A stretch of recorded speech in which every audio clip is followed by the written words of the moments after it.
ପ୍ରଭୁଙ୍କର ବିଶେଷ ଧନ୍ୟବାଦ କରୁଛି। ନିଶ୍ଚୟ ବହୁ ଦିନ ପରେ ମୋ ଜୀବନେ ଆଉ ଥରେ ଏଇ ସୁନ୍ଦର ସୁଯୋଗଟା ପାଇଲି।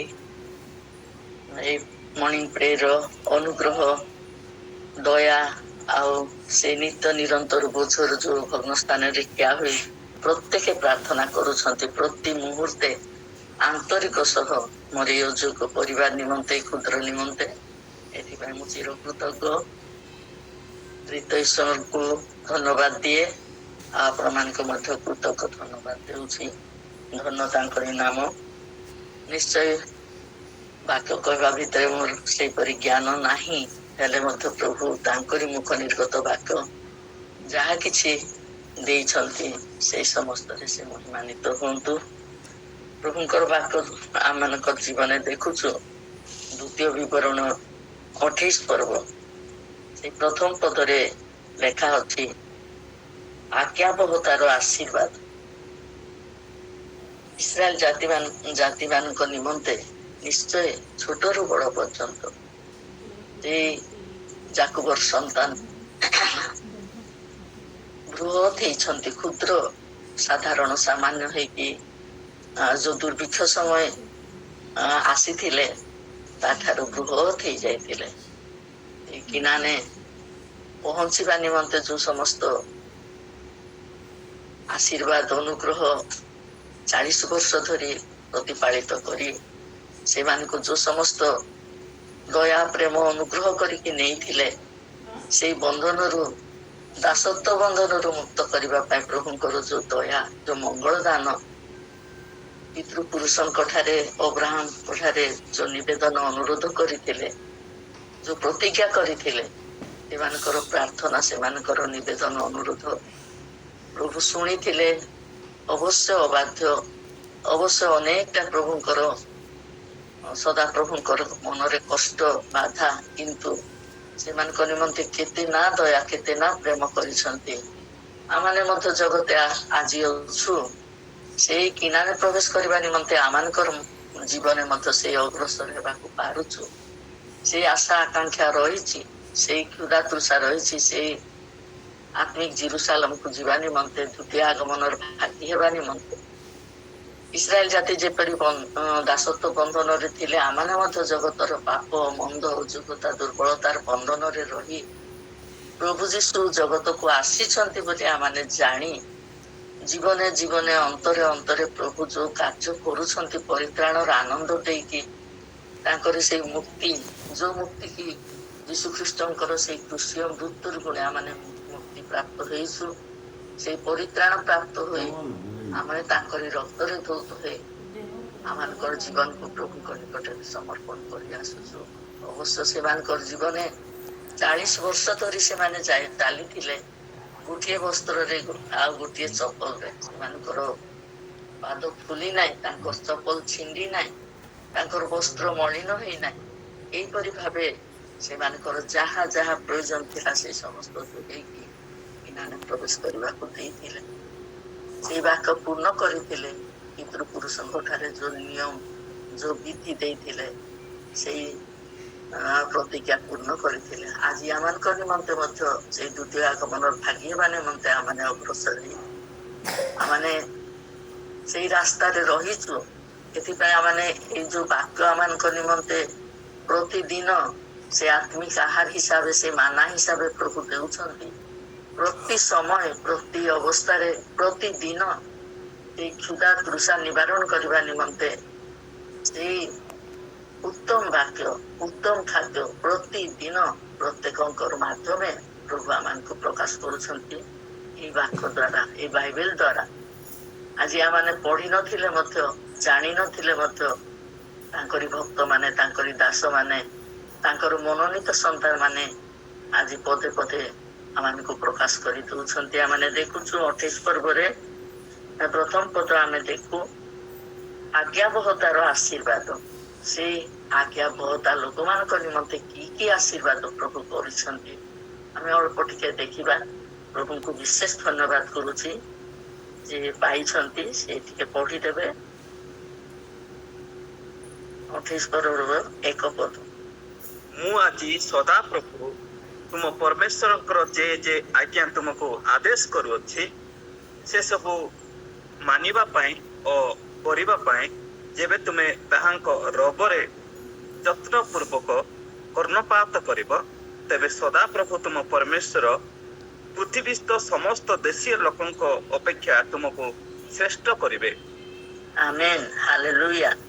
ନିଶ୍ଚୟ ପ୍ରଭୁଙ୍କର ଏଇ ଯୋଉ ପ୍ରତିଜ୍ଞା ନିଶ୍ଚୟ ଆମେ ଦେଖୁଛୁ ତୃଣ ଶୁଷ୍କ ହେଇଯିବ, ପୁଷ୍ପମଳିନ ହେବ, କିନ୍ତୁ ତାଙ୍କରି ମୁଖ ନିର୍ଗତ ବାକ୍ୟ ଆଜି ଅସଫଳ ହେବ ନାହିଁ। ସେଇ ସମସ୍ତ ପ୍ରତିଜ୍ଞା ପୂର୍ଣ୍ଣ କରି ଆସୁଛନ୍ତି, କରୁଛନ୍ତି ମଧ୍ୟ। ଏବେ ଏଇ ବାକ୍ୟ ଆମେ ଯେ ପଢିଲୁ ବହୁ ଦିନର ବାକ୍ୟ, ଏଇଟା ବହୁ ଦିନର ମଧ୍ୟରେ ଏଇଟା ପ୍ରକାଶ କରାହେଇଛି, ତାଙ୍କର ପବିତ୍ର ଆତ୍ମା ଦ୍ଵାରା ପ୍ରକାଶିତ କରାହୋଇଛି। କିନ୍ତୁ ଆଜି ଆମମାନଙ୍କ ନିମନ୍ତେ ଯେତେ ଜଣ ଆମେ ବସିଛୁ, ଯେତେ ଜଣ ଏଇଟା ଶୁଣୁଛୁ, ପ୍ରଭୁ ଆମମାନଙ୍କ ନିମନ୍ତେ ଏଇ କଥା କହୁଛନ୍ତି, ମୁଁ ଆଜି ସଦା ପ୍ରଭୁ ତୁମ୍ଭ ପରମେଶ୍ୱରଙ୍କର ଯେ ଯେ ଆଜ୍ଞା ତୁମକୁ ଆଦେଶ କରୁଅଛି ସେ ସବୁ ମାନିବା ପାଇଁ ଓ କରିବା ପାଇଁ ଯେବେ ତୁମେ ତାହାଙ୍କ ରବରେ ଯତ୍ନ ପୂର୍ବକ କର୍ଣ୍ଣପାତ କରିବ। ଏଠି ଆମମାନଙ୍କ ନିମନ୍ତେ ଏଇ ଆଜ୍ଞା ଦଉଛନ୍ତି, ଏଇ ଆଦେଶ ଦେଉଛନ୍ତି ମାନିବା ପାଇଁ, କରିବା ପାଇଁ, ଆଉ ତାଙ୍କରି ରବରେ ଯତ୍ନ ପୂର୍ବକ, ସାଧାରଣ ଭାବେ ନୁହଁ, ଆଉ ଖାମଖିଆଲି ଭାବେ ନୁହଁ, ହଁ ଶୁଣିଦେଲି, ହଁ ଏଇଟା ଲେଖା ଅଛି, ଏଇପରି ଭାବେ ନୁହଁ। କିନ୍ତୁ ପ୍ରଭୁ ଯେ ଆମମାନଙ୍କୁ ଏଇ କଥା କହିଛନ୍ତି, ଏଇ ରବ ଦେଇଛନ୍ତି, ଏଇ ପ୍ରତିଜ୍ଞା ପ୍ରକାଶ କରିଛନ୍ତି, ଆଦେଶ ଦେଇଛନ୍ତି, କିଭାବେ ଆମେ ମାନିବା, କିଭାବେ ଆମେ ଗ୍ରହଣ କରିବା, ଏଇ ପଥରେ ଆମେ ଚାଲିବା, ଏଇ ଆକାଂକ୍ଷା କ୍ଷୁଧାତୃଷା ନେବା। ଯେମାନେ ଯତ୍ନ ପୂର୍ବକ କର୍ଣ୍ଣପାତ କରିବେ ସେମାନଙ୍କ ନିମନ୍ତେ କଣ କରୁଛନ୍ତି, ତେବେ ସଦାପ୍ରଭୁ ତୁମ୍ଭ ପରମେଶ୍ୱର, ନିଶ୍ଚୟ ଆମମାନଙ୍କର ପରମେଶ୍ୱର ସିଏ, ଆମମାନଙ୍କର ସଦାପ୍ରଭୁ ସିଏ, ଯେ ଆମମାନଙ୍କୁ ନିର୍ମାଣ କରିଛନ୍ତି, ଯେ ଆମମାନଙ୍କୁ ଗଠନ କରିଛନ୍ତି, ଯେ ଆମମାନଙ୍କୁ ଆହ୍ୱାନ କରିଛନ୍ତି, ଯେ ଆମମାନଙ୍କୁ ମନୋନୀତ କରିଛନ୍ତି, ସେ ଆମମାନଙ୍କର ସଦାପ୍ରଭୁ, ସେ ଆମମାନଙ୍କର ପରମେଶ୍ୱର। କଣ କରନ୍ତି, ପୃଥିବୀସ୍ଥ ସମସ୍ତ ଦେଶୀୟ ଲୋକଙ୍କ ଅପେକ୍ଷା ତୁମକୁ ଶ୍ରେଷ୍ଠ କରିବେ। ହାଲେଲୁୟା। ନିଶ୍ଚୟ ଶ୍ରେଷ୍ଠ ହେବା ନିମନ୍ତେ ଆଜି ପୃଥିବୀର ସମସ୍ତ ଦେଶୀୟ ଯେତେଟା ଦେଶ ରହିଛି ଆମମାନଙ୍କର ଅନୁଭବ କରୁଛୁ, ସେଇ ସମସ୍ତ ଦେଶୀୟ ମାନଙ୍କ ଲୋକଙ୍କ ଅପେକ୍ଷା ସଦାପ୍ରଭୁ ଆମମାନଙ୍କୁ କେତେ ନା ପ୍ରେମ କରୁଛନ୍ତି, କେତେ ନା ଦୟା କରୁଛନ୍ତି, କେତେ ନା ଅନୁଗ୍ରହ କରିକି ଯତ୍ନ ପୂର୍ବକ ତାଙ୍କରି ବାକ୍ୟରେ କର୍ଣ୍ଣପାତ କରିବା ପାଇଁ ଆମମାନଙ୍କୁ ଆଦେଶ ଦେଉଛନ୍ତି, ଆଜ୍ଞା କରୁଛନ୍ତି, ଆମମାନଙ୍କୁ ମାନିବା ପାଇଁ ସେ ଅନୁରୋଧ ମଧ୍ୟ କରୁଛନ୍ତି। ଆମମାନଙ୍କର ନିମନ୍ତେ ଏଇଟା ପାଇବା ଯୋଗ୍ୟ ନାହିଁ। ପ୍ରଭୁ ଆମମାନଙ୍କୁ ପ୍ରେମ କରି, ଦୟା କରି, ଅନୁଗ୍ରହ କରି ଏଇ କଥା ପ୍ରକାଶ କରୁଛନ୍ତି। ଆଜି ଏଇ ମୁହୂର୍ତ୍ତେ ପ୍ରଭୁ ଆମମାନଙ୍କୁ ଏଇ କଥା ଦାନ କରୁଛନ୍ତି, ଏଇ ବାକ୍ୟ ଦେଉଛନ୍ତି। ମୋର ସନ୍ତାନ ମାନେ, ମୋର ପିଲାମାନେ ଯେପରିକି ଏଇ ଶ୍ରେଷ୍ଠ ହୁଅନ୍ତୁ, ଦୟା ପାଆନ୍ତୁ, ଅନୁଗ୍ରହ ପାଆନ୍ତୁ, ଆଶୀର୍ବାଦ ପାଆନ୍ତୁ, ଏଇଟା ତାଙ୍କର ସଦା ସର୍ବଦା ଆମମାନଙ୍କ ନିମନ୍ତେ ନିତ୍ୟ ନିରନ୍ତର। ସେ ଘୁମାଉନାହାନ୍ତି କି ନିଦ୍ରା ଯାଉନାହାନ୍ତି, ଆମମାନଙ୍କ ନିମନ୍ତେ ସେ ଦିବା ରାତି ନିରୀକ୍ଷଣ କରୁଛନ୍ତି, ଦୃଷ୍ଟିପାତ କରୁଛନ୍ତି। କୌଣସି ସନ୍ତାନକୁ ଅଯଥାରେ ସେ ଛାଡି ଦଉନାହାନ୍ତି। କେତେ ତତ୍ତ୍ୱାବଧାନ, କେତେ ଅନୁଗ୍ରହ ଭିତରେ ତାଙ୍କରି ପଖାପଟାରେ ଆବରି ରଖି ସେ ସାହାଯ୍ୟ କରି ଆସିଛନ୍ତି, ଆସୁଛନ୍ତି। ବିପଦ କାଳେ, ସଙ୍କଟ କାଳେ, ପଥେ ଘାଟେ ମାଠେ ପ୍ରତ୍ୟେକ ଅବସ୍ଥାରେ ଆମମାନଙ୍କୁ ସାହାଯ୍ୟ କରି ନେଉଛନ୍ତି। ଏଇ ଦୁର୍ଦ୍ଦଶା କାଳରେ, ଏଇ ସଙ୍କଟ କାଳରେ, ଏଇ ମନ୍ଦ ଜଗତରେ ଆମମାନଙ୍କୁ ରକ୍ଷା କରୁଥିବା ହେତୁ ଆମେ ରକ୍ଷା ପାଇଛୁ। ରକ୍ଷା ପାଇବା ସମ୍ଭବ ନାହିଁ, ଗୋଟିଏ ଦିନ ସହସ୍ର ଦିନ, କିନ୍ତୁ ପ୍ରଭୁ ଆମମାନଙ୍କୁ ରକ୍ଷା କରି ଆଜି ପର୍ଯ୍ୟନ୍ତ, ଏଇ ମୁହୂର୍ତ୍ତ ପର୍ଯ୍ୟନ୍ତ ପ୍ରଭୁ ରକ୍ଷା କରିଥିବା ହେତୁ ତାଙ୍କରି କରୁଣା, ଦୟା, ଅନୁଗ୍ରହ ସ୍ମରଣ କରିବା ପାଇଁ ଆମେ ବସିଛୁ। ନିଶ୍ଚୟ ପ୍ରାତଃକାଳ ଠାରୁ ଯୋଉ ଆରାଧନା କରିଛନ୍ତି ଭାଇମାନେ, ସେଇ ସମସ୍ତ ଆରାଧନାର ଭିତରେ ପ୍ରଭୁ ଆମମାନଙ୍କର ଆତ୍ମା ସ୍ପର୍ଶ କରୁଥିଲା। ପ୍ରଭୁ ଆମମାନଙ୍କୁ ସେଇ ସମସ୍ତ ତାଙ୍କରି ମାଧ୍ୟମେ ତାଙ୍କରି ଉପସ୍ଥିତିରେ ତାଙ୍କରି ଠାରେ ଆନନ୍ଦ କରୁ କରୁ ଆଶୀର୍ବାଦ ଗ୍ରହଣ କରିବାକୁ ଆମମାନଙ୍କୁ ଏ ସୁନ୍ଦର ସୁଯୋଗ ଦେଇଛନ୍ତି। ଏଇ ସୁଯୋଗ ଅନେକ ଲୋକ ପାଇପାରି ନାହାନ୍ତି, କିନ୍ତୁ ପ୍ରଭୁ ଆମମାନଙ୍କୁ ମନୋନୀତ କରି ଆହ୍ୱାନ କରି ଏଇ ଆଦେଶ ମାନିବା ପାଇଁ, ଏଇ ଯୋଉ ଯତ୍ନ ପୂର୍ବକ କର୍ଣ୍ଣପାତ କରିବା ପାଇଁ ପ୍ରଭୁ ଆମମାନଙ୍କୁ ଏଇ ସ୍ଥାନରେ ଉପସ୍ଥିତ କରି ବାକ୍ୟ ଆମମାନଙ୍କୁ ଦଉଛନ୍ତି। ଆମେ ଦେଖୁଛୁ ସେଇ ଦ୍ୱିତୀୟ ବିବରଣ 26 ପର୍ବର 19 ପଦରେ ଲେଖା ଅଛି, ପଢିଦେବେ ଭାଇ, ଯେ ପାଇଥିବେ ସେ ଟିକେ ପୁଣି ପଢିଦେବେ। ସେ ତୁମକୁ ପ୍ରଶଂସାରେ ଓ ନାମରେ ଓ ସମ୍ମାନରେ ଆପଣାର ସୃଷ୍ଟି ସମସ୍ତ ଦେଶୀୟ ଲୋକମାନଙ୍କ ଅପେକ୍ଷା ଶ୍ରେଷ୍ଠ କରିବେ। ଆଉ ତୁମେ ତାହାଙ୍କ ବାକ୍ୟାନୁସାରେ ସଦାପ୍ରଭୁ ତୁମ ପରମେଶ୍ୱରଙ୍କ ଉଦ୍ଦେଶ୍ୟରେ ପବିତ୍ର ହେବ, ପବିତ୍ର ଲୋକ ହେବ। ଧନ୍ୟବାଦ ପ୍ରଭୁଙ୍କୁ। ନିଶ୍ଚୟ ଏଇ ସମସ୍ତ ପଦ ଆମମାନେ ପାଇବା ଯୋଗ୍ୟ ନାହିଁ। ପ୍ରଭୁ କହୁଛନ୍ତି କଣ? ପୁଣି ସେ ତୁମକୁ ପ୍ରଶଂସାରେ ଓ ନାମରେ ଓ ସମ୍ମାନରେ। କି ଆଶ୍ଚର୍ଯ୍ୟ ଦୟା, କି ଆଶ୍ଚର୍ଯ୍ୟ କରୁଣା! ଏଇ ମାଟିର ମନୁଷ୍ୟ, ଅବାଧ୍ୟ ମନୁଷ୍ୟ, ଅଯୋଗ୍ୟ ମନୁଷ୍ୟ, ଅବାଧ୍ୟ ମନୁଷ୍ୟ ମାନଙ୍କୁ ପ୍ରଭୁ କଣ କରିବାକୁ କହୁଛନ୍ତି? ତୁମକୁ ପ୍ରଶଂସାରେ ଓ ନାମରେ ଓ ସମ୍ମାନରେ ଆପଣାର ସୃଷ୍ଟି ସମସ୍ତ ଦେଶୀୟ ଲୋକମାନଙ୍କ ଅପେକ୍ଷା ଶ୍ରେଷ୍ଠ କରିବେ। ସଦାପ୍ରଭୁ ଏଇପରି ଅନୁଗ୍ରହ କରିବା ନିମନ୍ତେ ତାଙ୍କରି ହସ୍ତର ପାପୁଲିରେ ଆମମାନଙ୍କୁ ଧରି ରଖିଛନ୍ତି, ଆଉ ଏଇ ଆଶୀର୍ବାଦ ସବୁ ଦେବା ନିମନ୍ତେ ପ୍ରତିଜ୍ଞା କରିଛନ୍ତି। ଏଇ ବାକ୍ୟ ସବୁ ଲୋପ ହେବ ନାହିଁ, କି ଏଇ ସମସ୍ତ ବିଷୟ ଆମମାନଙ୍କ ନିକଟରୁ ଯିବ ନାହିଁ। ପ୍ରଭୁଙ୍କର ଯୋଉ ପ୍ରତିଜ୍ଞା ଆମମାନଙ୍କୁ ଦେଇଛନ୍ତି, ତାଙ୍କରି ଅନୁଗ୍ରହର ମୁଖ ନିର୍ଗତ ବାକ୍ୟ ସଫଳ ହେବ ହିଁ ହେବ। ପ୍ରଭୁ ନିଜେ ପ୍ରକାଶ କରୁଛନ୍ତି, ପୁଣି ସେ ତୁମକୁ ପ୍ରଶଂସାରେ ଓ ନାମରେ ଓ ସମ୍ମାନରେ ଆପଣାର ସୃଷ୍ଟ ସମସ୍ତ ଦେଶୀୟ ଲୋକମାନଙ୍କ ଅପେକ୍ଷା ଶ୍ରେଷ୍ଠ କରିବେ। ପ୍ରଭୁଙ୍କର ପ୍ରତିଜ୍ଞା ଏଇଟା। ଯେତେ ଲୋକ ବସିଛୁ ଆମମାନେ ସୌଭାଗ୍ୟ, ଆମମାନେ ଧନ୍ୟ। ପ୍ରଭୁ ଆମମାନଙ୍କୁ ଏଇ ପ୍ରତିଜ୍ଞା ଦାନ କରିଛନ୍ତି। ଆଜି ଏଇ ମୁହୂର୍ତ୍ତେ ଏଇଟା ପାଇବା ଯୋଗ୍ୟ କି ମୁଁ, ମୋର ପରିବାର ଆଉ ଆମ୍ଭେମାନେ? କିନ୍ତୁ ପ୍ରଭୁ ଆମମାନଙ୍କୁ କେତେ ପ୍ରେମ କରୁଛନ୍ତି। ନିଶ୍ଚୟ ପିତା ମାତା ସନ୍ତାନ ସନ୍ତତି ମାନଙ୍କୁ ଛୋଟରୁ ଏପରି ଗୋଟେ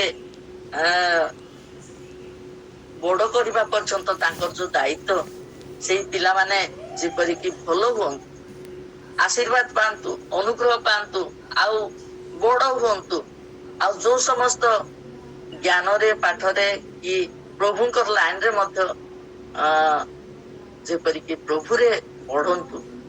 ଆମମାନେ ପିତା ମାତା ହେଇକି ଆମମାନଙ୍କର ଜୀବନ ଏଇ ସମସ୍ତ ଥାଏ, କିନ୍ତୁ ସଦାପ୍ରଭୁ ଆମମାନଙ୍କର ସେଇ ସମସ୍ତ ପିତାମାତା ଠାରୁ କେତେ ଗୁଣ ଯେ ମହାନ, କେତେ ଗୁଣରେ ଯେ ଆମମାନଙ୍କୁ ଦାୟିତ୍ୱ ନେଉଛନ୍ତି। ସେ ଘୁମାଉନାହାନ୍ତି, ସେ ନିଦ୍ରା ଯାଉନାହାନ୍ତି, ସେ ଆମମାନଙ୍କର ନିମନ୍ତେ ଦିବା ରାତି ଚେଷ୍ଟା ଚିନ୍ତା ଅପେକ୍ଷା କରି ରହୁଛନ୍ତି। ମୋ ସନ୍ତାନ ମାନେ କି ହଉଛନ୍ତି, ମୋ ସନ୍ତାନ ମାନେ ଏଇ ସମସ୍ତ ଆଶୀର୍ବାଦ ପାଇବା ଯୋଗ୍ୟ ହୁଅନ୍ତୁ, ଏଇଟା କହିକି ଏଇଟା ପ୍ରତିଜ୍ଞା ଦେଇଛନ୍ତି, ପାଳନ କରନ୍ତୁ ବୋଲିକି ସେ ପ୍ରକାଶ କରୁଛନ୍ତି। ସେ ଆପଣାର ସୃଷ୍ଟ ସମସ୍ତ ଦେଶୀୟ ଲୋକମାନଙ୍କ ଅପେକ୍ଷା ଶ୍ରେଷ୍ଠ କରିବେ, ସେ ନିଶ୍ଚୟ କରିବେ। ପ୍ରଭୁ ଆମମାନଙ୍କ ନିମନ୍ତେ ଏଇ ସୁନ୍ଦର ସୁଯୋଗ ଦେଇଛନ୍ତି। ଯେତେ ଲୋକ ଏ ବାକ୍ୟ ପାଠ କରୁଛୁ ଆଉ ଶୁଣୁଛୁ, ପ୍ରଭୁ ଏଇ ପ୍ରତିଜ୍ଞା ପ୍ରତ୍ୟେକ ନିମନ୍ତେ ଲାଗୁ ହେବ। କାହିଁକି? ଆମମାନେ ତାଙ୍କରି ଚରଣ ତଳେ ଆମମାନେ ବସିଛୁ, ତାଙ୍କରି ସମସ୍ତ ସେ ସବୁ ମାନିବା ନିମନ୍ତେ, କରିବା ନିମନ୍ତେ, ଆଉ ଯତ୍ନ ପୂର୍ବକ କର୍ଣ୍ଣପାତ କରିବା ପାଇଁ ଆଜି ରାତି 4ଟାରୁ ଉଠିକି ବସିଛୁ। ନିଶ୍ଚୟ ପ୍ରଭୁଙ୍କର ବାକ୍ୟ ଶୁଣୁଛୁ। ବେଳେ ବେଳେ ଆମମାନେ ଝୁଣ୍ଟି ପଡୁଛୁ, କିନ୍ତୁ ଆମମାନଙ୍କୁ ହାତ ଧରି ସେ ରକ୍ଷା କରି ନେଉଛନ୍ତି, ହାତ ଧରି ଆମମାନଙ୍କୁ ଉଠଉଛନ୍ତି। ଆମେ ପଡିଗଲେ ମଧ୍ୟ, ଆମମାନେ ବିଗିଡି ଗଲେ ମଧ୍ୟ ଆମମାନଙ୍କୁ ପୁନର୍ନିର୍ମାଣ କରୁଛନ୍ତି, ପୁନଃସ୍ଥାପନ କରୁଛନ୍ତି। ଆମମାନଙ୍କର ଅଧର୍ମତା, ଅଯୋଗ୍ୟତା, ଦୁର୍ବଳତା ଦେଖୁଛନ୍ତି। ଆମମାନେ ଅନୁତପ୍ତ ହୋଇ ପ୍ରଭୁଙ୍କ ନିକଟରେ ସମର୍ପିତ ହେଲେ, ସେ ସମସ୍ତ ଶିକାର ପ୍ରତିକାର କଲେ, ଆମମାନଙ୍କୁ ତାଙ୍କରି ମହାଦୟା, ମହା ଅନୁଗ୍ରହ, ମହା ଆଶୀର୍ବାଦ ସେ ପ୍ରକାଶ କରୁଛନ୍ତି। ଆଉ ସର୍ବଶ୍ରେଷ୍ଠ କରିବା ପାଇଁ ତାଙ୍କର ଯୋଉ ମନର ମତ ରହିଛି ସେଇ ସର୍ବଶ୍ରେଷ୍ଠ ହିଁ କରିବା ପାଇଁ ତାଙ୍କର ପ୍ରତିଜ୍ଞା ରହିଛି ଆମମାନଙ୍କ ନିମନ୍ତେ। ଆଉ ତୁମ୍ଭେ ତାହାଙ୍କ ବାକ୍ୟ ଅନୁସାରେ ସଦାପ୍ରଭୁ ତୁମ୍ଭ ପରମେଶ୍ୱରଙ୍କ ଉଦ୍ଦେଶ୍ୟରେ ପବିତ୍ର ଲୋକ ହେବ। ହାଲେଲୁୟା।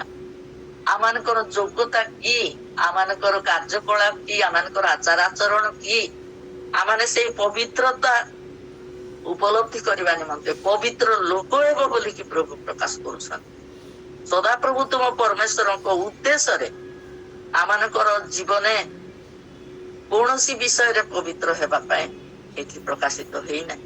ତାଙ୍କରି ଉଦ୍ଦେଶ୍ୟରେ ନିଶ୍ଚୟ ସଦାପ୍ରଭୁ ଆମମାନଙ୍କର ଯେ ରହିଛନ୍ତି, ସୃଷ୍ଟି କରିଛନ୍ତି ଆମମାନଙ୍କ ନିମନ୍ତେ ଏଇ ସମସ୍ତ ପ୍ରତିଜ୍ଞା ଦେଇଛନ୍ତି, ସେଇ ସମସ୍ତ ପ୍ରତିଜ୍ଞାକୁ ଆମମାନେ ମନୋଯୋଗ କରି ଯତ୍ନ ପୂର୍ବକ ଯଦି ମାନି ନେଉ ତାହେଲେ ପ୍ରଭୁ କଣ କରୁଛନ୍ତି?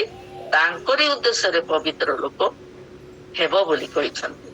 ତାଙ୍କର ପ୍ରତିଜ୍ଞା ରହିଛି। ତାଙ୍କର ପ୍ରତିଜ୍ଞା ଅନୁସାରେ ଆମମାନଙ୍କର ଜୀବନେ, ଆମମାନଙ୍କର ହୃଦୟରେ, ଆମମାନଙ୍କର ଅନ୍ତରରେ ଯାହା ଯାହା ସେ ପ୍ରକାଶ କରୁଛନ୍ତି ସେଇଟା ଆମେ ଧନ୍ୟବାଦ କରୁଛୁ। ପ୍ରଭୁ ଆମମାନଙ୍କ ନିମନ୍ତେ ସମସ୍ତ ବିଷୟରେ ସାହାଯ୍ୟ କରି ନେଇଛନ୍ତି। ଏଥିପାଇଁ ଆମେ ପ୍ରଭୁଙ୍କର ଧନ୍ୟବାଦ କରୁଛୁ। ଏଠି ଲେଖା ହେଇଛି ପ୍ରଥମ ପିତର 2:9-10 ଟିକେ ପଢି ଦିଅନ୍ତୁ ଭାଇ।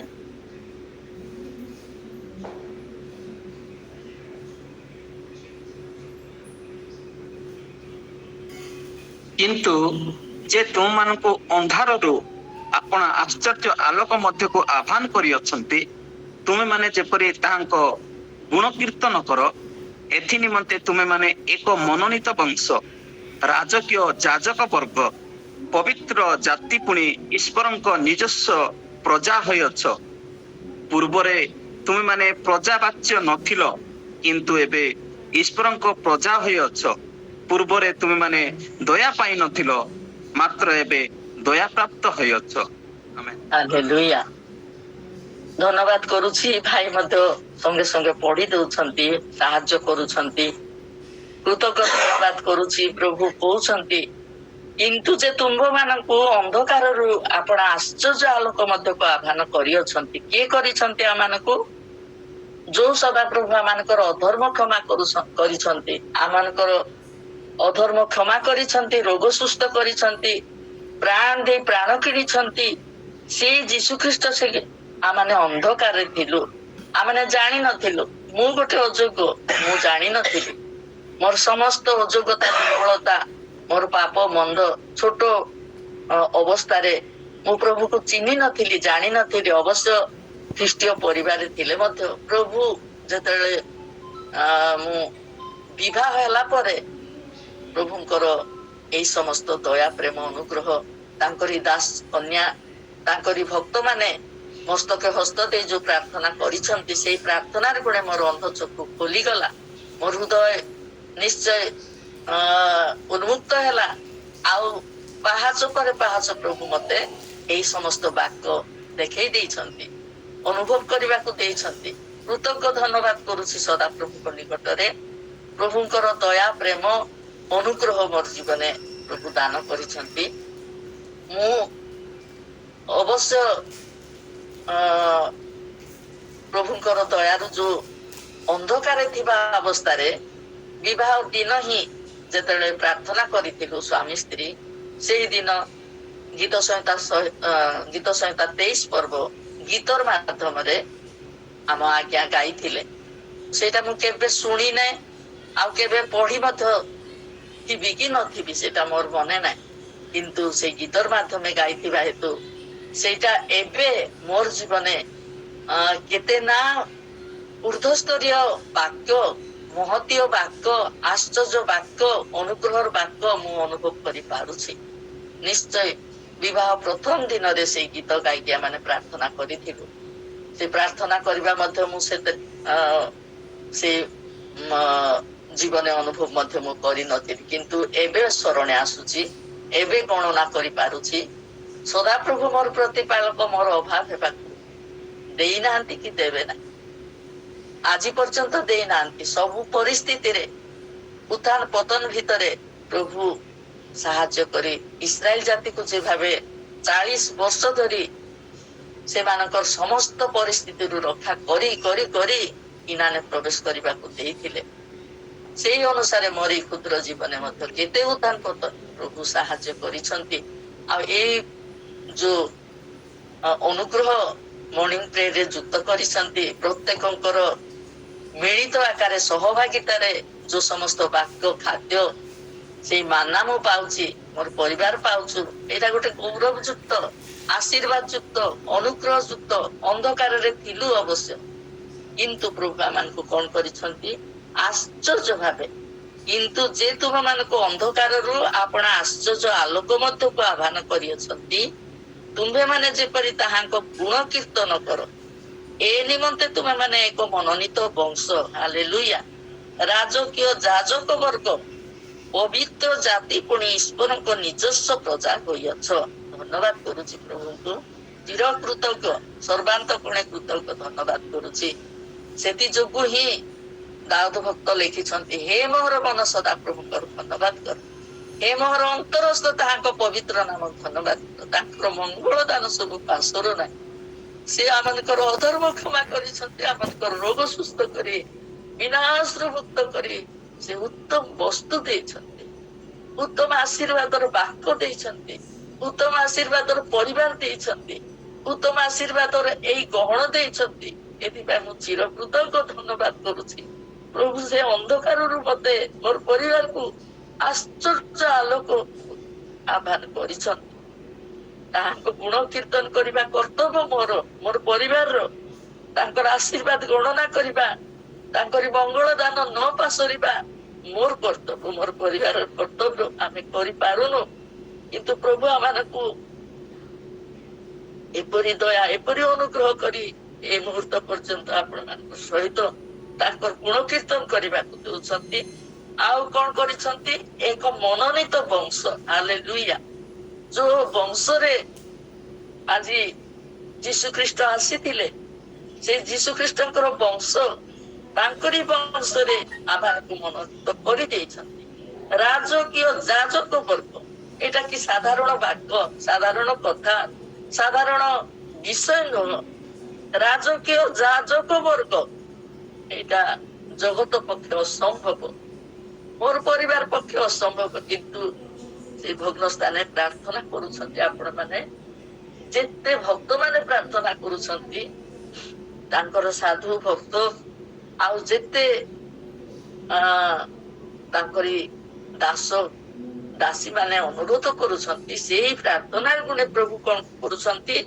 ମନୋନୀତ ବଂଶ, ତୁମେ ମାନେ ଏକ ମନୋନୀତ ବଂଶ, ରାଜକୀୟ ଯାଜକ ବର୍ଗ, ପବିତ୍ର ଜାତି, ହାଲେଲୁୟା, ସେଇ ପବିତ୍ର ଜାତି, ପୁଣି ଈଶ୍ୱରଙ୍କ ନିଜସ୍ୱ ପ୍ରଜା ହୋଇଅଛ।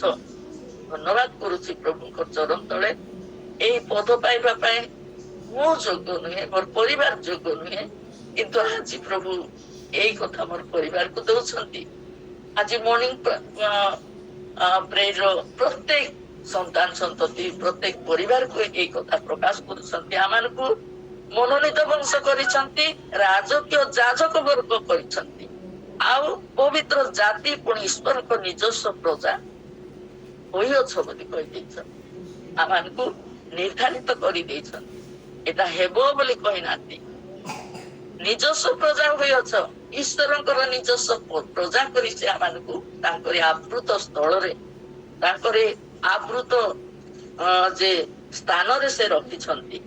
ତାଙ୍କରି ସ୍ଥାନ, ତାଙ୍କରି ଗୌରବ, ତାଙ୍କରି ମହିମା ପ୍ରକାଶ କରିବା ନିମନ୍ତେ ଆମମାନଙ୍କର ଜୀବନେ ଯୋଗ୍ୟ ନାହିଁ, କିନ୍ତୁ ସେ ଆମମାନଙ୍କୁ ଆହ୍ୱାନ କରିଛନ୍ତି ଅନ୍ଧକାରରୁ ଆଉ ଏଇ ସମସ୍ତ ଗୁଣ କୀର୍ତ୍ତନ କରିବା ପାଇଁ। ପ୍ରତ୍ୟେକ ସମୟ ସେ ଆରାଧନା କଲା ବେଳକୁ ଜୀବନେ ଗୋଟେ ଉତ୍ତପ୍ତ, ଆତ୍ମାରେ ଉତ୍ତପ୍ତ ହେଇଯାଉ।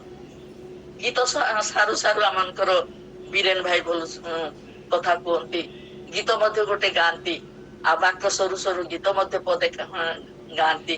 ଆମର ଆଳ ଭାଇ ପଦେ କଥା କୁହନ୍ତି, ଆମ ମଧୁସ୍ମିତା ଭଉଣୀ କୁହନ୍ତି। ଏଇପରି ଦୟା, ପ୍ରେମ, ଅନୁଗ୍ରହ ଆମମାନଙ୍କର ଜୀବନେ ଯୋଉ ଶାନ୍ତି ତୃପ୍ତି ଅନୁଭବ କରୁଛୁ, ଏଇଟା ଅସମ୍ଭବ, ଦୁଃସାଧ୍ୟ, କିନ୍ତୁ ପ୍ରଭୁ ଆମମାନଙ୍କୁ ତାଙ୍କ ନିଜସ୍ୱ ପ୍ରଜା କରି ସେ ରାଜକୀୟ ଯାଜକ ବର୍ଗ ପବିତ୍ର ଜାତି ସେଇ ନିଜସ୍ୱ ପ୍ରଜା କରିକି ଈଶ୍ୱରଙ୍କ ନିଜସ୍ୱ ପ୍ରଜା କରିଛନ୍ତି। 10 ପଦରେ ଲେଖା ଅଛି, ପୂର୍ବରେ ତୁମେ ପ୍ରଜାବାଚ୍ୟ ନଥିଲ। ନିଶ୍ଚୟ ଏଇଟା ସତ୍ୟ, ଏଇଟା ନ୍ୟାଯ୍ୟ। ଏଇ ବାକ୍ୟ ଯେ ପବିତ୍ର ଆତ୍ମା ଦ୍ୱାରା ପ୍ରକାଶିତ ହେଇଛି, ସେଇ ବାକ୍ୟ ହିଁ ସତ୍ୟ। ପୂର୍ବରେ ତୁମେ ପ୍ରଜାବାଚ୍ୟ ନଥିଲ, ଆମେ ନଥିଲୁ, ପ୍ରଭୁ ଯୀଶୁକୁ ଗ୍ରହଣ କରିନଥିଲୁ। ପ୍ରଭୁ ଯୀଶୁ ଖ୍ରୀଷ୍ଟୀୟ ପରିବାର ହେଲେ ମଧ୍ୟ ପରିତ୍ରାଣ କର୍ତ୍ତା, ନିଜର ତ୍ରାଣକର୍ତ୍ତା ବୋଲି ଯୋଉ ଦିନ ପର୍ଯ୍ୟନ୍ତ ଆମେ ଅନୁଭବ ନ କରୁ, ସେଇ ପର୍ଯ୍ୟନ୍ତ ତାଙ୍କର ପ୍ରଜାବାଚ୍ୟ ଆମେ ନାହୁଁ। କିନ୍ତୁ ଏବେ ଈଶ୍ୱରଙ୍କ ପ୍ରଜା ହୋଇଅଛ।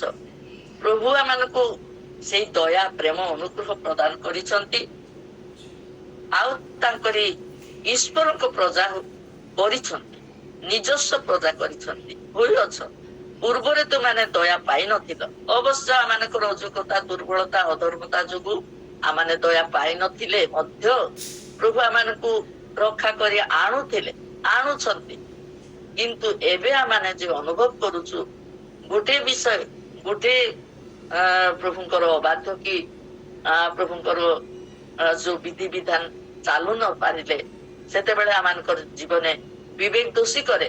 ସେଇଟା ନେଇ ଆମେ ପ୍ରାର୍ଥନା କରୁ, ସେଇଟା ନେଇ ଆମେ କ୍ଷମା ମାଗୁ, ସେଇଟା ନେଇ ଆମମାନଙ୍କର ଜୀବନେ ଅନୁଭବ କରୁ, এইটা ମୋର ଭୁଲ, এইটা ମୋର ଅବାଧ୍ୟ, এইটা ମୋର ପ୍ରଭୁଙ୍କର ଅଗୌରବ, এইଟା ଜୀବନେ ଉପଲବ୍ଧି ଆସିଯାଏ। ସେ ଦୟା ପାଇବା ଆଗରୁ ସେ ଦୟା ପାଇନଥିଲୁ ଅବଶ୍ୟ, କିନ୍ତୁ ଆମମାନଙ୍କର ଜୀବନରେ ତ୍ରାଣକର୍ତ୍ତା ବୋଲି ଗ୍ରହଣ କରିବା ଦିନଠାରୁ ପ୍ରଭୁ ଆମମାନଙ୍କୁ କି କରିଛନ୍ତି, ଏଇ ସମସ୍ତ ମନ ଦେଇଛନ୍ତି। ଆଉ ସେ ପ୍ରଜାବାଚ୍ୟ ହେଇନଥିଲୁ ଆମେ, ଆଉ ତାଙ୍କର ପ୍ରଜା ବୋଲିକି ନାମିତ ହେଇନଥିଲୁ, କିନ୍ତୁ ପ୍ରଭୁ ଆମମାନଙ୍କୁ ସେ ଅନ୍ଧକାରରୁ ରକ୍ଷା କରି ଆଣି ସେ ଆଶ୍ଚର୍ଯ୍ୟ ଆଲୋକରେ ତାଙ୍କରି ପରିତ୍ରାଣର ପାତ୍ର ଗ୍ରହଣ କରିବା ପାଇଁ, ତାଙ୍କରି ନିଜସ୍ୱ ପ୍ରଜା ହେବା ନିମନ୍ତେ ମନୋନୀତ କରି ଆମମାନଙ୍କୁ ସାହାଯ୍ୟ କରିଛନ୍ତି। ଏଥିପାଇଁ ପ୍ରଭୁଙ୍କର ଚରଣ ତଳେ ଆମେ କୃତଜ୍ଞ ଧନ୍ୟବାଦ ହଉ। ପ୍ରଭୁ ଯେ ଏଇ ମହାଦୟା, ମହାକରୁଣା କରିଛନ୍ତି, ପ୍ରଭୁ ଆଶ୍ଚର୍ଯ୍ୟ ଭାବେ ସାହାଯ୍ୟ କରିଛନ୍ତି। ଆମେ ତାଙ୍କରି ଦୟା ପାଇଛୁ, ତାଙ୍କର କରୁଣା ପାଇଛୁ, ତାଙ୍କର ଆଶୀର୍ବାଦ ପାଇଛୁ। ଏଥିପାଇଁ ପ୍ରଭୁଙ୍କ ଚରଣ ତଳେ କୃତଜ୍ଞ ହେବା। ଯାତ୍ରା ପୁସ୍ତକ 19 ପର୍ବ 5-6 ଟିକେ ପଢିଦେବେ ଭାଇ।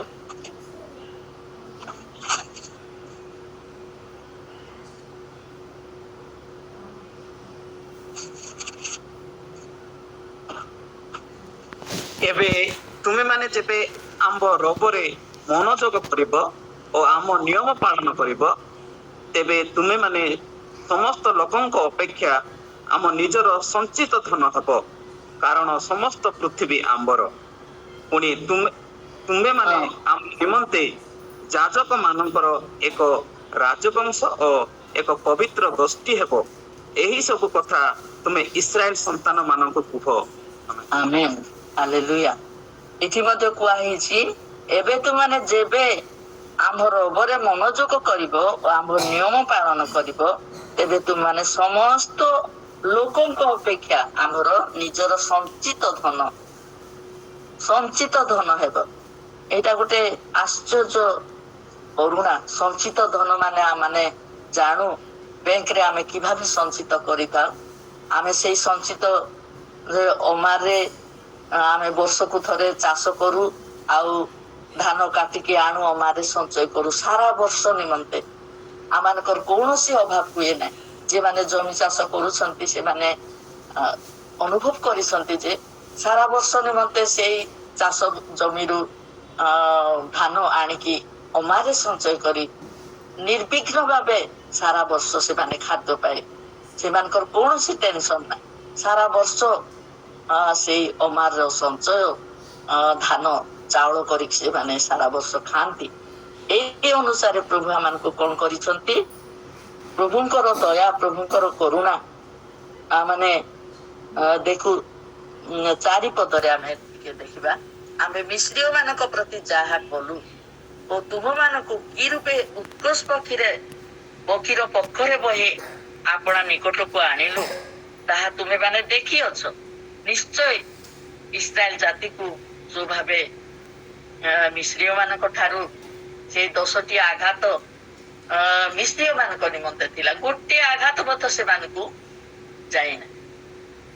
ଇସ୍ରାଏଲ ସନ୍ତାନ ମାନଙ୍କୁ ସେ ଗୋସେନ ପ୍ରଦେଶରେ କୌଣସି ଗୋଟେ ଆଘାତ ମଧ୍ୟ ଯାଇନା। ତାଙ୍କର ମନୋନୀତ ଜାତି ଥିବା ହେତୁ, ତାଙ୍କର ସେ ରାଜକୀୟ ବଂଶ ହେବା ହେତୁ, ସେ ଇସ୍ରାଏଲ ଜାତି ନାମରେ ଖ୍ୟାତ ହେଇଥିବା ହେତୁ, ସେ ପବିତ୍ର ଜାତି ବୋଲିକି ନାମ ପାଇଥିବା ହେତୁ ପ୍ରଭୁ ସେଇ ଦଣ୍ଡ, ଯୋଉଟା କି 10ଟି ଦଣ୍ଡ ଦେଇଥିଲେ ଯେ ମିଶ୍ର ଦେଶରେ, କିନ୍ତୁ ଗୋଟିଏ ଦଣ୍ଡ ମଧ୍ୟ ସେମାନଙ୍କୁ ଘଟି ନାହିଁ।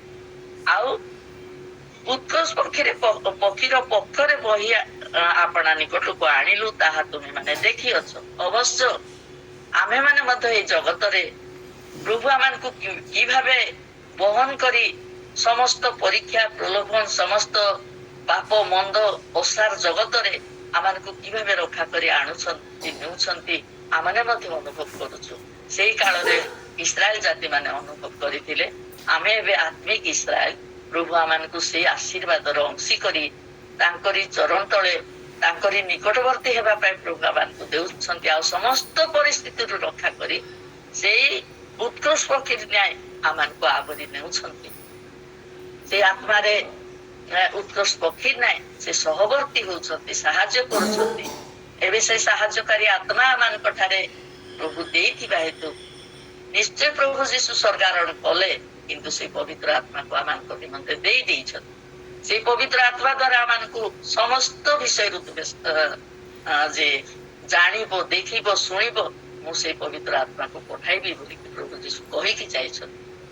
ଆଜି ସେଇ ଆତ୍ମା ଦ୍ଵାରା ଆମେ ଭଲ ମନ୍ଦ ଜ୍ଞାନ ପାଉଛୁ, ଆଉ କୋଉଟା ଭଲ କୋଉଟା ମନ୍ଦ ସେଇଟା ବୁଝିବାକୁ ପାରିଛୁ। ପ୍ରଭୁ ଆମମାନଙ୍କୁ ସେଇ ଉତ୍କର୍ଷ ପକ୍ଷୀରେ ନ୍ୟାୟ ଆମମାନଙ୍କୁ ବହନ କରି ଆଣିଛନ୍ତି, ଆମେ ନିଜେ ନିଜେ ଅନୁଭବ କରୁଛୁ।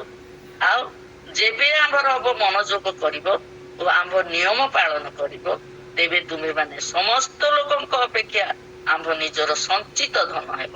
ସେଇ ସଞ୍ଚିତ ଧନ କିଭାବେ ଆମେ ସଞ୍ଚିତ କରୁଛୁ? ପ୍ରଭୁ ନିଜେ ସଦାପ୍ରଭୁ ଆମମାନଙ୍କୁ ଏଇ ଛାର ମନୁଷ୍ୟ, ପାପୀ ମନୁଷ୍ୟକୁ ସଞ୍ଚିତ ଧନ କରିଛନ୍ତି। କି ଅଦ୍ବିତୀୟ ଆଶୀର୍ବାଦ, କି ଅଦ୍ବିତୀୟ ଅନୁଗ୍ରହ! ଆମେ କି ଯୋଗ୍ୟ ତାଙ୍କରି ଯେ ସଞ୍ଚିତ ଧନ ହେବା ନିମନ୍ତେ ସେ ନିଜେ ସଞ୍ଚିତ ଧନ କରି ରଖିଛନ୍ତି, କାରଣ ସମସ୍ତ ପୃଥିବୀ ଆମ୍ଭର। ପ୍ରଭୁ କହୁଛନ୍ତି ସମସ୍ତ ଲୋକଙ୍କ ଅପେକ୍ଷା ଆମ୍ଭ ନିଜର ସଞ୍ଚିତ ଧନ ହେବ, କାରଣ ସମସ୍ତ ପୃଥିବୀ ଆମ୍ଭର। ନିଶ୍ଚୟ ସେ ଆମମାନଙ୍କ ନିମନ୍ତେ କଣ କରିଛନ୍ତି? ସଞ୍ଚିତ ଧନ କରି ଅମାରେ ସଞ୍ଚୟ କରି ରଖିଛନ୍ତି, ତାଙ୍କରି ପକ୍ଷାପଟେ ଆବରି ରଖିଛନ୍ତି। ତେଣୁକରି ଆମେ ରକ୍ଷା ପାଇଯାଉଛୁ, ଶୈତାନର ସମସ୍ତ ଚାତୁରୀ ଠାରୁ ଉଦ୍ଧାର ପାଇଯାଉଛୁ। କେତେ ନା ପରିସ୍ଥିତି ଘଟୁଛି, କିନ୍ତୁ ପ୍ରଭୁ ଆମମାନଙ୍କୁ ରକ୍ଷା କରୁଛନ୍ତି। ପୁଣି ତୁମେ ମାନେ ଆମ୍ଭ ନିମନ୍ତେ ଯାଜକ ମାନଙ୍କର ଏକ ରାଜବଂଶ ଓ ଏକ ପବିତ୍ର ଗୋଷ୍ଠୀ ହେବ। ଏଇ ସବୁ କଥା ତୁମେ ଇସ୍ରାଏଲ ସନ୍ତାନ ମାନଙ୍କୁ କୁହ। ଏବେ ବର୍ତ୍ତମାନ ପ୍ରଭୁ ଆମମାନଙ୍କୁ କହୁଛନ୍ତି, ଯେତେ ଲୋକ ଆମେ ଏଇ ସ୍ଥାନରେ ବସିଛୁ, ଆଉ ଯୋଉ ଲୋକମାନେ ପାଇପାରି ନାହାନ୍ତି ଯୀଶୁଙ୍କର ନାମ, ପରିତ୍ରାଣ ପାଇନାହାନ୍ତି, ଯୀଶୁ ଖ୍ରୀଷ୍ଟ ମୋ ନିମନ୍ତେ ଜଗତକୁ ଆସିକି ସେଇ କାଲଭରୀ କ୍ରୁଶରେ ମୃତ୍ୟୁଭୋଗ କରି ସେଇ 3 ଦିନ କବରରେ ରହିକି ମୃତ୍ୟୁଞ୍ଜୟ ଉଠି ସ୍ୱର୍ଗାରୋହଣ କରିଛନ୍ତି, ଆଉ ସେ ପୁନର୍ବାର ଆସିବେ। ଏଇ କଥା ପ୍ରଭୁ ଯୀଶୁଙ୍କର ଏଇ ଅଦ୍ବିତୀୟ ଆଶୀର୍ବାଦର କଥା ସବୁ ତୁମେ ପ୍ରକାଶ କର। ଆଉ ତୁମେ ଯେ କଣ ହେଇଛ? ଯାଜକ ମାନଙ୍କର ଏକ ରାଜବଂଶ ଓ ଏକ ପବିତ୍ର ଗୋଷ୍ଠୀ ହେବ। ଏଇ ସବୁ କଥା ତୁମେ ଇସ୍ରାଏଲ ସନ୍ତାନ ମାନଙ୍କୁ କୁହ। ଏବେ ଯେତେ ଲୋକ ଜଗତେ ଆମେ ଅଛୁ, ତାଙ୍କରି ଅନୁଗ୍ରହକୁ ଆମେ ଶରଣ କରୁଛୁ, ସେଇମାନଙ୍କ ନିମନ୍ତେ ଏଇ କଥା ପରିପ୍ରକାଶ କରିବା ପାଇଁ ଆମମାନଙ୍କୁ ନିର୍ଦ୍ଦେଶ ଦେଉଛନ୍ତି। ସେ ଆତ୍ମିକ ଇସ୍ରାଏଲ ସନ୍ତାନ ମାନଙ୍କୁ ଏଇଟା ତୁମେ ପ୍ରକାଶ କର ବୋଲି ତାଙ୍କରି ଦାସ ଦାସୀ ଆଜି ତାଙ୍କରି ସୁସମାଚାର ପ୍ରଚାର କରୁଛନ୍ତି, ଏଇ ମୁଖ ନିର୍ଗତ ବାକ୍ୟ ପ୍ରକାଶ କରୁଛନ୍ତି। ଏବେ କ୍ଷୁଦ୍ର ମଣ୍ଡଳୀରେ ପ୍ରଭୁ ଆମମାନଙ୍କୁ ପ୍ରତିଦିନ ପ୍ରତ୍ୟେକ ବାକ୍ୟର ଭିତରେ ଏଇ ମହା ଆଶୀର୍ବାଦର ବାକ୍ୟ ସବୁ ଆମମାନଙ୍କୁ ନିର୍ଦ୍ଦେଶ ଦେଉଛନ୍ତି। ତାଙ୍କର ବିଧି ବିଧାନ ପାଳିବା ପାଇଁ, ତାଙ୍କରି ଆଜ୍ଞା ପାଳନ କରିବା ପାଇଁ, ତାଙ୍କରି ସଞ୍ଚିତ ଧନ ହେବା ପାଇଁ ଆମେ କିଭାବେ ତାଙ୍କର ସେଇ ପବିତ୍ର ଗୋଷ୍ଠୀ, ପବିତ୍ର ବ୍ୟକ୍ତି, ପବିତ୍ର ଲୋକ ହୋଇ ତାଙ୍କରି ଶରଣାପନ୍ନ ହୋଇ ତାଙ୍କ ରାଜ୍ୟକୁ ଯିବା ନିମନ୍ତେ ପ୍ରଭୁ ଆମମାନଙ୍କୁ ଏଇ ସମସ୍ତ ବାକ୍ୟ ଦେଇଛନ୍ତି। ଆଉ ପ୍ରଭୁ ଏଇ ଅନୁଗ୍ରହର ବାକ୍ୟ ଭିତରେ ଆମମାନଙ୍କୁ ନେଇଛନ୍ତି। ନିଶ୍ଚୟ ତାଙ୍କରି ସନ୍ତାନ ମାନଙ୍କୁ କୁହ, ଇସ୍ରାଏଲ ତୁମେ ମାନେ ଇସ୍ରାଏଲ ସନ୍ତାନ ମାନଙ୍କୁ କୁହ, ଏବେ ଆମମାନଙ୍କର କର୍ତ୍ତବ୍ୟ ଆମେ ଯୋଉଟା ପାଇଛୁ, ଆମେ ଯୋଉଟା ଅନୁଭବ କରିଛୁ, ଏଇଟା ଲୋକଙ୍କ ଆଗରେ ପ୍ରକାଶ କରିବା। ଆମମାନେ କହିବା, ଆମମାନେ ସେମାନଙ୍କ ନିମନ୍ତେ ପ୍ରାର୍ଥନା କରିବା, ଅନୁରୋଧ କରିବା। ଆମମାନଙ୍କର ମଧୁସ୍ମିତା ଭଉଣୀ ରାତି 3ଟାରୁ ଉଠିକି ସେ ପ୍ରାର୍ଥନା କରନ୍ତି, ପ୍ରତ୍ୟେକ ନିମନ୍ତେ ଅନୁରୋଧ କରନ୍ତି। କି ଆଶୀର୍ବାଦ ସେ ତାଙ୍କ ନିମନ୍ତେ, କି ପୁରସ୍କାର ପ୍ରଭୁ ରଖିଛନ୍ତି।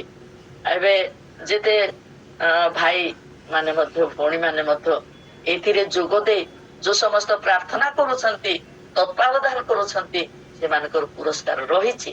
ପ୍ରଭୁ ଅନୁଗ୍ରହ କରି ଆମମାନଙ୍କୁ ଦେବେ। ଆମେ ଦେଖିବା। ଆଉ ଗୋଟେ ବିଷୟ ଶେଷ ମୁଁ ଶେଷ କରିବି। ନିଶ୍ଚୟ ଦ୍ୱିତୀୟ ବିବରଣ 7 ପର୍ବ 6 ପଦ ଠାରୁ ନ ଯାଇ ଟିକେ ପଢିଦେବେ ଭାଇ। ଦ୍ୱିତୀୟ ବିବରଣ 7 ପର୍ବ 6 ଠାରୁ 9 ପର୍ଯ୍ୟନ୍ତ।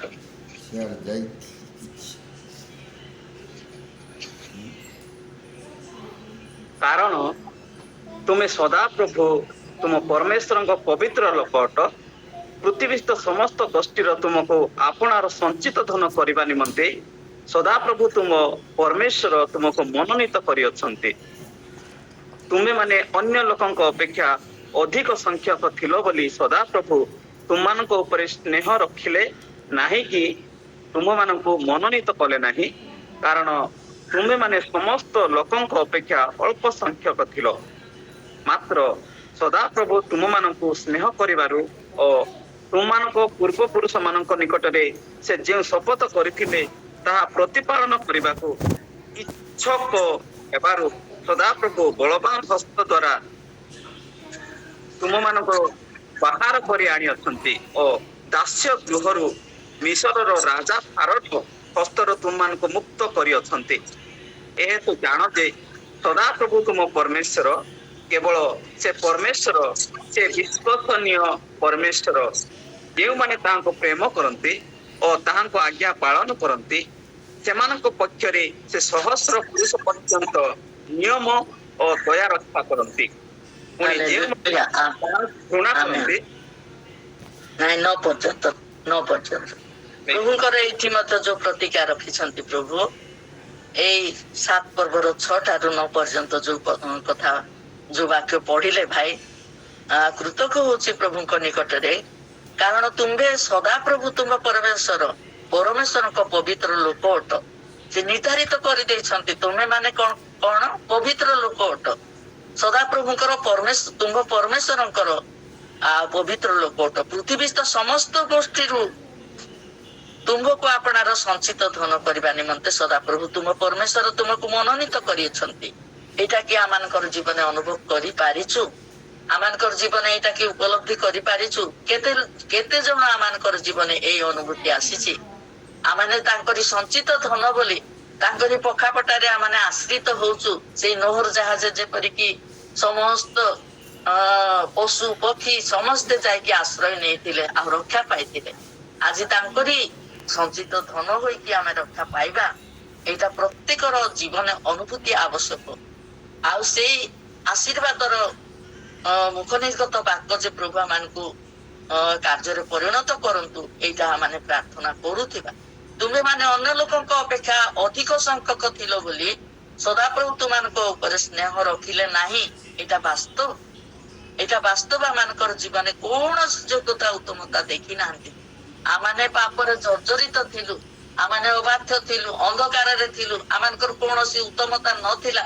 ଆମେ ପ୍ରଭୁ ବୋଲି ଜାଣି ନଥିଲୁ, ସଦାପ୍ରଭୁଙ୍କର ମହତ୍ କାର୍ଯ୍ୟ ଉପଲବ୍ଧି କରିନଥିଲୁ। କିନ୍ତୁ ପ୍ରଭୁ କଣ କରିଛନ୍ତି? ଅନ୍ୟ ଲୋକଙ୍କ ଅପେକ୍ଷା ଅଧିକ ସଂଖ୍ୟକ ଥିଲ ବୋଲି ସଦାପ୍ରଭୁ ତୁମମାନଙ୍କ ଉପରେ ସ୍ନେହ ରଖିଲେ ନାହିଁ। କଣ କରିଛନ୍ତି? କି ତୁମମାନଙ୍କୁ ମନୋନୀତ କଲେ ନାହିଁ, କାରଣ ତୁମେ ମାନେ ସମସ୍ତ ଲୋକଙ୍କ ଅପେକ୍ଷା ଅଳ୍ପ ସଂଖ୍ୟକ ଥିଲ। ଇସ୍ରାଏଲ ଜାତି ଅଳ୍ପ ସଂଖ୍ୟକ ଥିଲେ। ଆମମାନେ ମଧ୍ୟ ଆମର ଜୀବନ ମଧ୍ୟ ଆମମାନେ ତାଙ୍କରି ସମ୍ମୁଖରେ, ତାଙ୍କରି ଦୃଷ୍ଟିରେ କିଛି ନହୁ, ଆମମାନେ କିଛି ନ ଧୂଳି ମାଟି ସଢାକୁଟା ମନୁଷ୍ୟ, କିନ୍ତୁ ପ୍ରଭୁ ଆମମାନଙ୍କୁ କଣ କରିଛନ୍ତି? ମାତ୍ର ଏଠି ମାତ୍ର ଲେଖା ହେଇଛି 8 ପଦରେ, ମାତ୍ର ସଦାପ୍ରଭୁ ତୁମମାନଙ୍କୁ ସ୍ନେହ କରିବାରୁ ଓ ତୁମମାନଙ୍କ ପୂର୍ବ ପୁରୁଷ ମାନଙ୍କ ନିକଟରେ ଯେ ଯେଉଁ ଶପଥ କରିଥିଲେ ତାହା ପ୍ରତିପାଳନ କରିବାକୁ ଇଚ୍ଛୁକ ହେବାରୁ ସଦାପ୍ରଭୁ ବଳବାନ ହସ୍ତ ଦ୍ଵାରା ତୁମମାନଙ୍କୁ ବାହାର କରି ଆଣିଅଛନ୍ତି ଓ ଦାସ୍ୟ ଗୃହରୁ ମିଶର ରାଜା ଫାରୋଙ୍କ ହସ୍ତରୁ ତୁମମାନଙ୍କୁ ମୁକ୍ତ କରିଅଛନ୍ତି। ସେ ଆମମାନଙ୍କୁ ମୁକ୍ତ କରିଛନ୍ତି, ପ୍ରତିପାଳନ କରିଛନ୍ତି, ସାହାଯ୍ୟ ପାଇଛୁ, ଆଶୀର୍ବାଦ ପାଇଛୁ, ଅନୁଗ୍ରହ ପାଇଛୁ। ତାଙ୍କରି ବଳବନ୍ତ ହସ୍ତ ଦ୍ଵାରା ଆମମାନଙ୍କୁ ସାହାଯ୍ୟ କରି ଆଣିଛନ୍ତି। ଏ ହେତୁ ଜାଣ ଯେ ତୁମମାନଙ୍କୁ ତୁମ୍ଭ ପରମେଶ୍ୱର କେବଳ ସେ ପରମେଶ୍ୱର, ସେ ବିଶ୍ୱସନୀୟ, ନିଶ୍ଚୟ ସେ ବିଶ୍ୱସନୀୟ ଆମମାନଙ୍କ ନିମନ୍ତେ। ସେ ପରମେଶ୍ୱର ଯେଉଁମାନେ ତାହାଙ୍କୁ ପ୍ରେମ କରନ୍ତି ଓ ତାହାଙ୍କ ଆଜ୍ଞା ପାଳନ କରନ୍ତି, ସେମାନଙ୍କ ପକ୍ଷରେ ସେ ସହସ୍ର ପୁରୁଷ ପର୍ଯ୍ୟନ୍ତ ନିୟମ ଓ ଦୟା ରକ୍ଷା କରନ୍ତି। ହାଲେଲୁୟା, ଆମେନ୍। ପ୍ରଭୁଙ୍କର ଦୟା, ପ୍ରଭୁଙ୍କର ଅନୁଗ୍ରହ ଆମେ ପାଇଛୁ, ପ୍ରଭୁଙ୍କର କରୁଣା ପାଇଛୁ, ପ୍ରଭୁଙ୍କର ଆଶୀର୍ବାଦ ପାଇଛୁ। ପ୍ରଭୁଙ୍କ ଚରଣ ତଳେ ଏ ସମସ୍ତ ବାକ୍ୟ ଆମମାନଙ୍କର ଜୀବନରେ ପାଇବା ଯୋଗ ନାହିଁ, କିନ୍ତୁ ପ୍ରଭୁ ହିଁ ଆମମାନଙ୍କୁ ଏ ସମସ୍ତ ଅନୁଗ୍ରହ ଦାନ କରିଛନ୍ତି। ପ୍ରଭୁ ଆଶୀର୍ବାଦ କରିଛନ୍ତି, ଆଉ ତାଙ୍କର ସଞ୍ଚିତ ଧନ କରିଛନ୍ତି, ପବିତ୍ର ଲୋକ କରିଛନ୍ତି। ପ୍ରଭୁଙ୍କ ଚରଣ ତଳେ ଆମେ କୃତଜ୍ଞ ଧନ୍ୟବାଦ ଦେବା। ଆଉ ସେଇ ଦ୍ୱିତୀୟ ବିବରଣ 28 ପର୍ବର 14 ପଦରେ ଲେଖା ଅଛି, ତେବେ ସଦାପ୍ରଭୁ ତୁମକୁ ମସ୍ତକ କରିବେ, ଲାଙ୍ଗୁଳ କରିବେ ନାହିଁ। ତୁମେ କେବଳ ଉପରିସ୍ଥ ହେବ, ପୁଣି ନିଚସ୍ଥ ହେବ ନାହିଁ। ଆମେନ୍, ହାଲେଲୁୟା।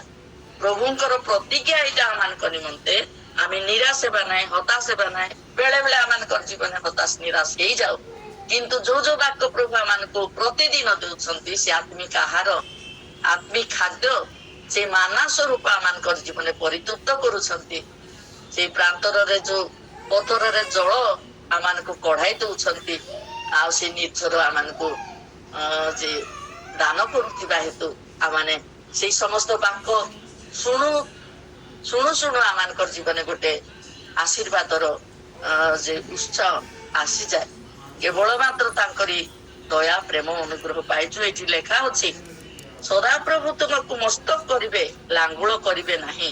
ହାଲେଲୁୟା।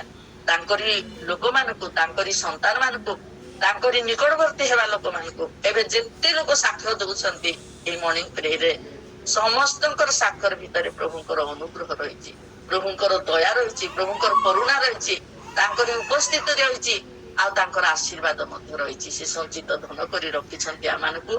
ଆଜି ମସ୍ତକ କରିଛନ୍ତି, ଲାଙ୍ଗୁଳ କରିନାହାନ୍ତି। କେବଳ ମାତ୍ର ତାଙ୍କରି ସେ କରୁଣା ଅନୁଗ୍ରହର ଗୁଣ ଆମେ ପାଇଛୁ। ତୁମେ କେବଳ ଉପରିସ୍ଥ ହେବ, ପୁଣି ନିଚସ୍ଥ ହେବ ନାହିଁ। ପ୍ରତିଜ୍ଞା ଏଇଟା ପ୍ରଭୁ ଆମକୁ ସମସ୍ତ ପ୍ରତିଜ୍ଞା ଦେଇଛନ୍ତି। ସେଥିପାଇଁ ଆମେ ନିରାଶ କି ହତାଶ ହେବା ନାହିଁ। ଆପଣ ମାନେ ମୋର ଏଇ କ୍ଷୁଦ୍ର ପରିବାର ପାଇଁ ପ୍ରାର୍ଥନା କରିବେ। ଆଉ ଯାହା କିଛି ଭୁଲଭାଲ କହିବା ଭିତରେ ହେଇଗଲା, ମତେ କ୍ଷମା କରନ୍ତୁ। ଆପଣ ମାନଙ୍କର ସମ୍ମୁଖେ ମୁଁ ବାକ୍ୟ ଦେଲା ପରି ଯୋଗ ନାହିଁ, କିନ୍ତୁ ପ୍ରଭୁ ଯାହା ଦେଇଛନ୍ତି ସେଇ କଥା ସବୁ ପ୍ରକାଶ କରିଦେଇଛି। କ୍ଷମା ଦିଅନ୍ତୁ। ଅଧିକ ସମୟ ମଧ୍ୟ ମୁଁ ନେଇଗଲି, କ୍ଷମା ଦିଅନ୍ତୁ। ଆଉ ଏ ଅଳ୍ପ ବାକ୍ୟରେ ପ୍ରଭୁ ଆଶୀର୍ବାଦ କରନ୍ତୁ ମୋ ପରିବାର ପାଇଁ, ମୋର ଯୋଗ ଜୀବନ ନିମନ୍ତେ ପ୍ରାର୍ଥନା କରିବେ। ଧନ୍ୟ ପ୍ରଭୁ, ଧନ୍ୟ ତାଙ୍କରି ନାମ। ଆମେନ୍, ଆମେନ୍।